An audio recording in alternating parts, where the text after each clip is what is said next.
दोस्तों, आज की कहानी है काम वाली बाई। तो दोस्तों, कहानी शुरू करते हैं। मुंबई के इंदिरा नगर में बनी वह साल बड़ी सड़क से समकोण बनाती एक पतली गली के दोनों ओर आबाद थी। इसके दोनों ओर 15-15 खोलियां बनी हुई थी। इन खोलियों में ज्यादातर वे लोग रहते थे जो या तो छोटे मोटे धंधे करते थे या किसी के घर में नौकर या नौकरानी का काम करते थे। इस साल के आसपास गंदगी थी। गली में जगह जगह कूड़े कचरे के ढेर नजर आते थे। कई कई खोलियों की नालियों का गंदा पानी बहता दिखलाई पड़ता था। इन खोलियों में रहने वाले लोगों का स्वभाव भी उनकी खोलियों की तरह अकड़ और गंदा था। वे बात बात पर गाली गलौज करते थे और देखते ही देखते मरने मारने पर उतारू हो जाते थे। इन्हीं खोलियों में से एक खोली सुभद्रा बाई की भी थी, जो जवान की कड़वी पर दिल की नेक थी। वह लोगों के घरों में चौका बर्तन का काम करती थी और इसी से अपना गुजारा करती थी। मुंबई में तो वैसे ही घर में काम करने वाली बाई मुश्किल से मिलती हैं। ऊपर से सुभद्रा बाई जैसी नेक और ईमानदार बाई का मिलना तो किसी चमत्कार जैसा ही था। यही वजह थी कि सुभद्रा बाई जिन घरों में काम करती थी, उनके मालिक उसके साथ बहुत अच्छा बर्ताव करते थे और उसकी छोटी मोटी मांग तुरंत मान लेते थे। सुभद्रा बाई जिन घरों में काम करती थी, उनमें एक घर प्रताप का भी था। उनका महानगर में रेडीमेड गारमेंट का कारोबार था जो खूब चलता था। प्रताप की उम्र तकरीबन 55 साल थी और उनकी पत्नी नंदिनी भी तकरीबन उन्हीं की उम्र की थी। घर में पति पत्नी ही रहते थे क्योंकि उनके दोनों बेटे दूसरे शहरों में नौकरी करते थे और अपने परिवार के साथ वहीं सेटल हो गए थे। नंदिनी अक्सर अपने बेटों के पास जाया करती थी, जबकि प्रताप को अपने कारोबार के चलते इसका मौका कम ही मिलता था। जब भी नंदिनी अपने बेटों के पास जाती, सुभद्रा बाई की जिम्मेदारियां बढ़ जाती। ऐसे में उसे घर का काम करने के अलावा प्रताप के लिए खाना भी बनाना पड़ता, पर सुभद्रा बाई खुशी खुशी ये जिम्मेदारी संभालती। प्रताप और नंदिनी भी इसके बदले उससे छोटे मोटे तोहफे और नकद पैसे देते रहते थे। उस दिन शाम के तकरीबन 7 बजे थे। महानगर की बत्तियां जल उठी थी। तभी एक टैक्सी इस गली के मुहाने पर आकर रुकी। टैक्सी का पिछला दरवाजा खुला और उसमें से तकरीबन 25 साला एक खूबसूरत लड़की उतरी। शर्ट और जींस में सजी वह दरमियाने कद की एक सुठीत बदन वाली लड़की थी। टैक्सी की दूसरी ओर का दरवाजा खोलकर तकरीबन 30 साला एक हैंडसम नौजवान निकला। उस नौजवान ने टैक्सी का किराया चुकाया और जब टैक्सी आगे बढ़ गई तो वे दोनों गली में दाखिल हो गए। सुभद्रा बाई थोड़ी देर पहले अपने काम से लौटी थी और अब खोली में पड़ी चारपाई पर लेटकर अपनी कमर सीधी कर रही थी। बढ़ती उम्र के साथ ज्यादा देर तक काम करने पर उसकी कमर अकड़ जाती जाती थी और ऐसे में उसके लिए खड़ा होना भी मुश्किल हो जाता था। अचानक किसी ने उसकी खोली का दरवाजा खटखटाया।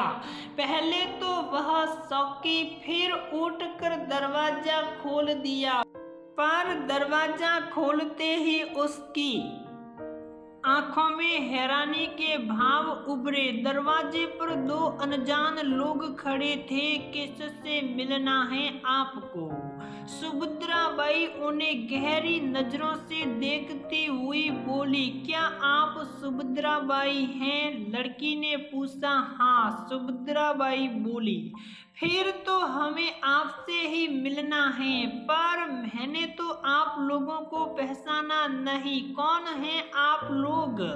मेरा नाम हिमानी है और ये शमशेर। जहाँ तक आपका हमें पहचानने का सवाल है तो उसके पहले हम मिले ही नहीं।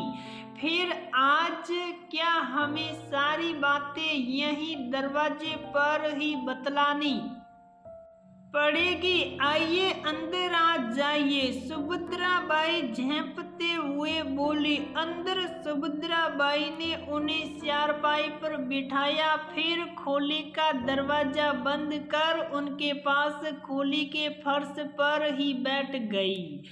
आप भी चारपाई पर बैठिए। उसे फर्श पर बैठता देख लड़की बोली। नहीं, मैं यहाँ ठीक हूँ।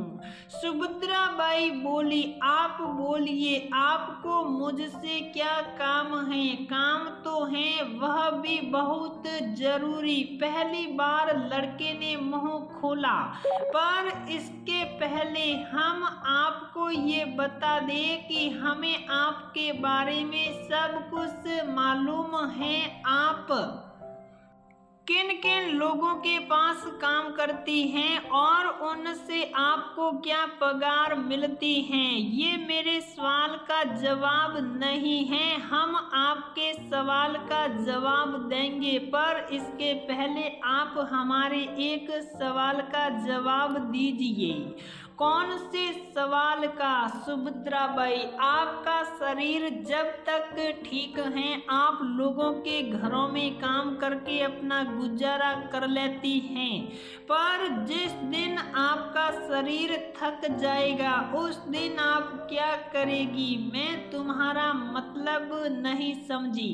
मेरा मतलब यह है कि क्या आप अपने काम से इतना पैसा कमा लेती हैं कि अपना बुढ़ापा सही ढंग से बिता सके? सुभद्रा बाई के चेहरे पर परेशानी के भाव उभरे। पिछले कई दिनों से वह भी यही बात सोच रही थी।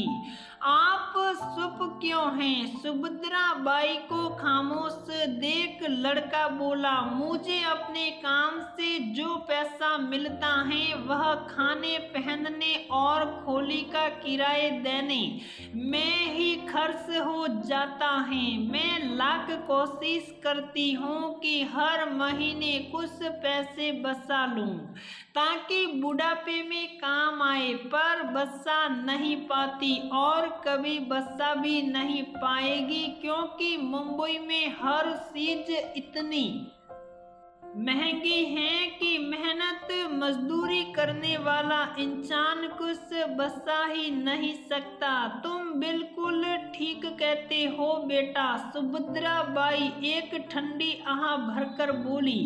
पर क्या भी किया जा सकता है? हम औरों के लिए तो नहीं, पर आपके लिए इतना जरूर कह सकते हैं कि बहुत कुछ किया जा सकता है। कौन करेगा मेरे लिए और क्यों? यहाँ कोई दूसरे के लिए कुछ नहीं करता। अपना भविष्य संवारने के लिए इंसान को खुद ही कुछ करना पड़ता है। अगर आप अपना बुढ़ापा संवारना चाहती हैं तो आपको ही इसकी कोशिश करनी होगी। पर क्या? पहले आप ये बतलाइए कि क्या आप अपने भविष्य के लिए कुछ पैसे जोड़ना सहती हैं, भला कौन नहीं सहेगा। मैं आपकी बात कर रहा हूँ। हाँ, हम आपको पूरे 50,000 रुपये देंगे। 50,000? सुभद्राबाई हैरान होकर बोली। हाँ, पूरे 50,000। इसके लिए मुझे करना क्या होगा? कुछ खास नहीं, लड़के के बदले लड़की बोली। आपको सिर्फ 1 महीने के लिए मुझे प्रताप के घर बतौर नौकरानी रखवाना होगा, वह भी तब जब वह घर में अकेला हो। पर क्यों? तुम 50,000 रुपये कमाना चाहती हो? हाँ, तो फिर वह करो जो हम चाहते हैं, लेकिन तुम बतौर नौकरानी वहाँ 1 महीने रह कर करना क्या चाहती हो? कुछ न कुछ तो करूँगी ही, पर ये बात हम तुम्हें नहीं बताएंगे। सुभद्राबाई खामोश हो गई। उसके चेहरे पर चिंता की रेखाएं खींच आई थी। 50,000 रुपये की बात सुनकर उसके मन में लालच की भावना जाग उठी थी, पर दूसरी ओर वह उन लोगों की तरफ से दुखी भी थी। न जाने वे प्रताप के साथ क्या करना चाहते थे। अब तुम क्या सोचने लगी? सुभद्राबाई को खामोश देख लड़की बोली, पर तुम कहीं से भी काम वाली बाई नहीं लगती हो। सुभद्राबाई लड़की को सिर से पैर तक देखते हुए बोली, ये हमारी सिरदर्दी है। तुम ये बताओ कि तुम ये काम कर सकती हो या नहीं। तुम्हारा इरादा प्रताप जी को कोई नुकसान पहुंचाना तो नहीं? बिल्कुल नहीं। फिर ठीक है, सुभद्राबाई बोली, पर पैसे? उस दिन तुम्हें पैसे मिल जाएंगे जिस दिन तुम मुझे बतौर नौकरानी प्रताप के घर रखवा दोगी। अरे सुभद्रा, तुम? सुभद्राबाई ने हिमानी के साथ जैसे ही ड्राइंग रूम में कदम रखा, प्रताप बोला, पूरे 4 दिन कहाँ रही? तुम सोच भी नहीं सकते कि इन 4 दिनों में मुझे कितनी परेशानी उठानी पड़ी। तुम्हें तो मालूम ही है कि तुम्हारी मालकिन आजकल बेटे के पास गई है। मालूम है मालिक? सुभद्राबाई अपने चेहरे पर दर्द का भाव लाती हुई बोली। पेट दर्द से मेरा उठना बैठना मुश्किल है। डॉक्टर को दिखाया तो दवाओं के साथ साथ पूरे 1 महीने तक बेड रेस्ट करने की सलाह दी है। 1 महीना? पर आप फिक्र न करें, आप को इस दरमियान कोई तकलीफ न होगी। सुभद्राबाई हिमानी को आगे करते हुए बोली, ये मेरी भतीजी हिमानी है। जब तक मैं नहीं आती यही आपके घर का सारा काम करेगी। प्रताप ने हिमानी पर एक गहरी नजर डाली। खूबसूरत और जवान हिमानी को देख उसकी आंखों में एक अनोखी चमक जागी। इससे सब कुछ समझा दिया है ना? प्रताप ने पूछा। जी मालिक। हिमानी प्रताप के घर काम करने आने लगी थी। उससे यहाँ पर काम करते हुए 10 दिन बीत गए थे। इस बीच उसने बड़ी मेहनत और लगन से प्रताप के घर का काम किया था और उसकी सुख सुविधा का बेहतर ख्याल रखा था। उसके इस बर्ताव से प्रताप बड़े खुश हुए थे। वे हिमानी के साथ बड़ा ही कोमल और अपनापन भरा बर्ताव करते थे। सच तो ये था कि हिमानी की खूबसूरती और जवानी ने उनके अधेड़ बदन में एक नई उमंग जगा दी थी और उन्हें हिमानी का साथ मिलने से एक अजीब खुशी मिलती थी। उस दिन शाम के तकरीबन 7 बजे थे। प्रताप अपने बेडरूम में पलंग पर बैठे थे। हिमानी घुटने के बल झुकी उसके कमरे की सफाई कर रही थी। ऐसे में उसके भारी और गोरे उबारों का ज्यादातर भाग उसके ब्लाउज से बाहर झांक रहा था। प्रताप की निगाहें रह रह कर उसके इन कयामती उबारों की ओर उठ जाया करती थी और जब भी ऐसा होता उनके तन बदन में एक हलचल सी मच जाती थी। हिमानी कहने को तो काम कर रही थी पर उसका पूरा ध्यान प्रताप की हरकतों पर था। उसकी नजरों का भाव समझकर वह मन ही मन खुश हो रही थी। उसे लग रहा था कि वह जल्द ही प्रताप को अपने शीशे में उतार लेगी और ऐसा होते ही अपना उल्लू सीधा कर यहाँ से रफू चक्कर हो जाएगी। हिमानी सफाई का काम कर खड़ी हुई और ऐसा होते ही प्रताप की नजरों से वह नजारा गायब हो गया। इसके बावजूद उनके बदन में जो कामनाओं की आग भड़की थी उसने उन्हें हिला दिया था। प्रताप पलंग से उतरे, फिर आगे बढ़कर हिमानी को अपनी बाहों में भर लिया।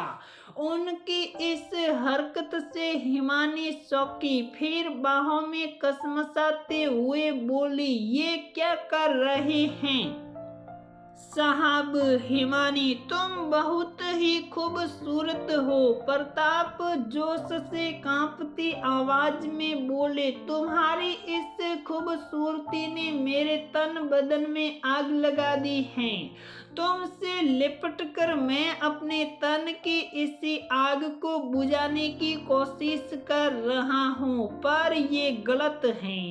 कुछ गलत नहीं। प्रताप उसे बुरी तरह सूंघते सहलाते हुए बोले। मन ही मन मुस्कुराती हिमानी कुछ देर तक उनकी बाहों से छूटने का नाटक करती रही, फिर अपना शरीर ढीला छोड़ दिया। ऐसा होते ही प्रताप ने उसे उठाकर पलंग पर डाला, फिर उस पर सवार हो गए। भावनाओं का तूफान जब गुजर गया तो हिमानी रोते हुए बोली, ये आपने क्या किया? मुझे तो बर्बाद कर दिया। पल भर तक तो प्रताप के मुंह से बोल न फूटे, फिर वे शर्मिंदा होकर बोले, हिमानी, मुझसे गलती हो गई। मैं अपने आपे में नहीं था। जो कुछ हुआ उसका मुझे अफसोस है। प्लीज ये बात सुभद्रा बाई को न बतलाना।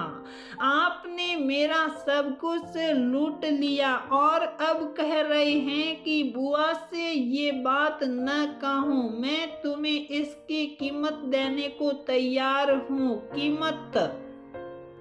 हिमानी ने गुस्से वाली निगाहों से प्रताप को देखा। बदले में प्रताप ने तकिए के नीचे से चाबियों का गुस्सा निकाला, फिर कमरे में रखी अलमारी की ओर बढ़ गए। ऐसा होते ही हिमानी के होठों पर सातिराना मुस्कान रेंग उठी, पर जैसे ही उन्होंने सेप खोली उसकी निगाहें उस पर जम गई। अलमारी बड़े नोटों और गहनों से भरी थी। प्रताप हिमानी के करीब आए और तकरीबन जबरदस्ती नोट की गड्डी उसके हाथ पर रखते हुए बोले, प्लीज सुभद्रा बाई को कुछ न बतलाना। हिमानी उन्हें पल भर घूरती रही, फिर अपने कपड़े ठीक करने के बाद नोटों की गड्डी ब्लाउज में रखते हुए कमरे से निकल गई। उस रात प्रताप पूरी रात ढंग से सो न सके। उन्हें ये बात परेशान करती रही कि कहीं हिमानी उनकी करतूत सुभद्रा बाई को न बतला दे। अगर ऐसा हो गया तो वे किसी को मुंह दिखाने के काबिल नहीं रहने वाले थे। पर दूसरे दिन उन्हें तब हैरानी और खुशी का झटका लगा जब हिमानी हमेशा की तरह काम पर लौट आई। वह बिल्कुल सामान्य थी और उसे देखकर ऐसा हरगिज नहीं लगता था कि उसके साथ कुछ ऐसा वैसा घटा है। जब 5 दिन तक सब कुछ ठीक रहा तो 6ठे दिन रात को प्रताप ने हिमानी को हिम्मत करके एक बार फिर अपनी बाहों में समेट लिया। ये क्या कर रहे हैं आप? हिमानी चौंकने का नाटक करते हुए बोली, आपने वादा किया था कि आप दोबारा ऐसी गलती नहीं करेंगे। मैं क्या करूं हिमानी? प्रताप कांपती आवाज में बोले, तुम्हारे हुस्न और जवानी ने मुझे ऐसा पागल किया है कि मैं अपने आप पर काबू नहीं रख पा रहा हूँ। प्लीज मुझे रोको मत, मुझे मेरी प्यास बुझा लेने दो। हिमानी ने अपना शरीर ढीला छोड़ दिया। अगले ही पल दोनों के बदन एक दूसरे से चिपक कर पलंग पर अटखेलियां कर रहे थे। इस बार हिमानी भी पूरे जोश के साथ प्रताप का साथ दे रही थी। हिमानी ने चालाकी से प्रताप को अपने हुस्न जाल में फांस लिया था। जब उसे यकीन हो गया कि शिकार पूरी तरह उसके जाल में फंस गया है, तो एक रात उसने उसके खाने में बेहोशी की दवा मिलाई और उसकी पूरी अलमारी खाली कर रफू शक्कर हो गई। प्रताप को जब सवेरे होश आया और उसने अपनी अलमारी देखी तो सिर पीट लिया। लोक लाज के डर से वे पुलिस में भी इसकी शिकायत न कर सके।